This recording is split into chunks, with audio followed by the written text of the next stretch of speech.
We're now on page 31, the subject of group and ungroup.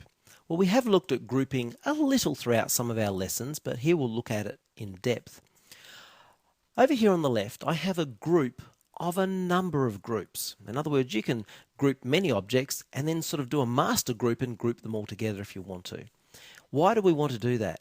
Well, effectively so that we can just simply deal with a whole lot of objects as though they were one object. Resize them so they all resize together.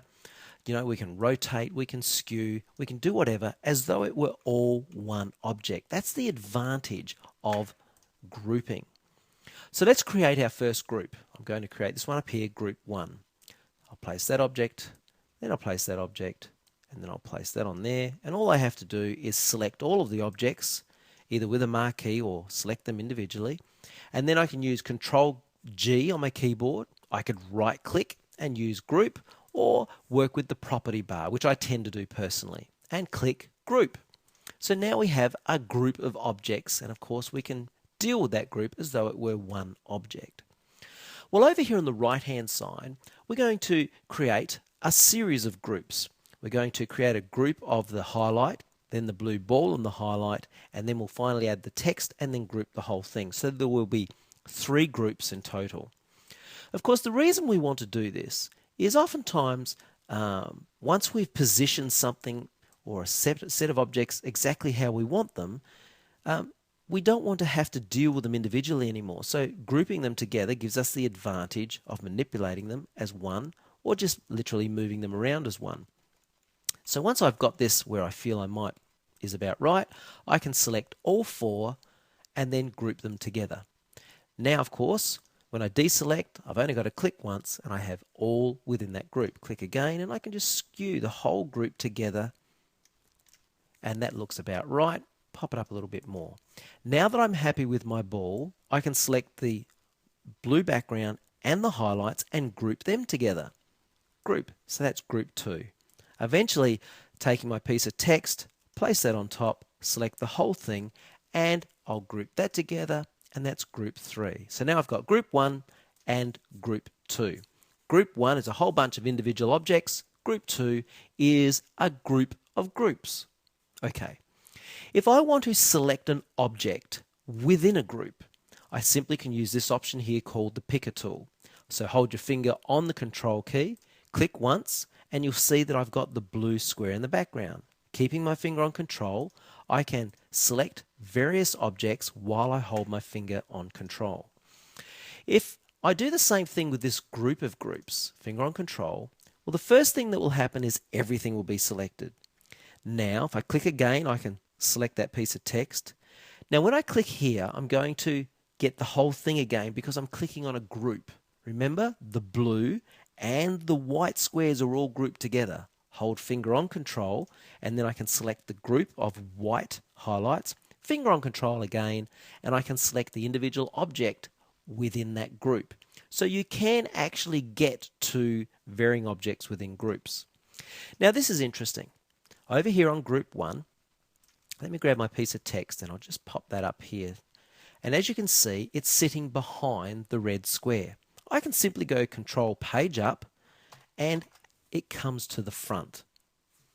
Now, if I want to select this, finger on Control, and go all the way behind the blue square, Control Page Down, Page Down, Page Down, and now it's behind the blue square. It's pretty easy to work with. However, it's a little different when dealing with groups of groups. Finger on control and I'll select that piece of text and place it over the top. Now it's on the top of the stacking order of this set of groups. Now if I go control page down, watch what happens. It goes all the way behind the blue circle. Why? Well, think about it. I've got this piece of text here selected and I'm telling it to go down 1 in the stacking order. But remember, group 2, that's the white highlights and the blue circle are grouped together. So I guess in terms of this, you could say it's almost considered a single object. So my text has gone all the way behind the blue ball because this is a group. The white objects and the blue objects are a group. So Control Page Up will bring it all the way to the front of that group. So really, technically, if I want to go behind the white highlights, well, I'm going to have to ungroup. So I'll select that, click Ungroup. Now, Control Page Down, and I've still gone behind. Why is that? Now this is where you can really get confused. We created 3 groups, and I just clicked Ungroup once. You see, that's group 1 right there. So when I clicked Ungroup, all it did was ungroup the text. The second group is still there. Now what I'd need to do is ungroup that group. So, Control Page Down, and now my text is underneath that group of objects. Can you see that? Can be a little confusing, I do know. Well, another way to look at this, let me just Control Z and go back to where it was all grouped together. Okay, we're all grouped together here. Right?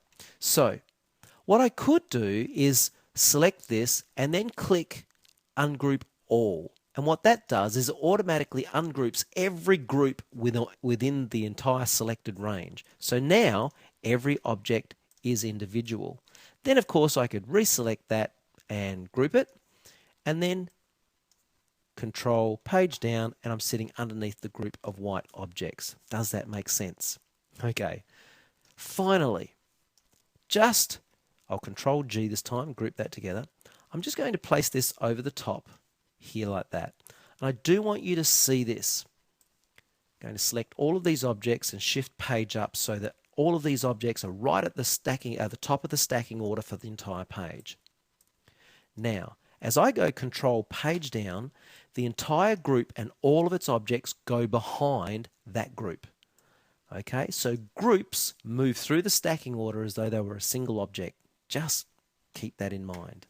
And that's really all I wanted to show you. So remember, ungroup or ungroup all, and the picker tool. Well, let's move on to our next lesson. You can come and have a play with all of this and see how you go.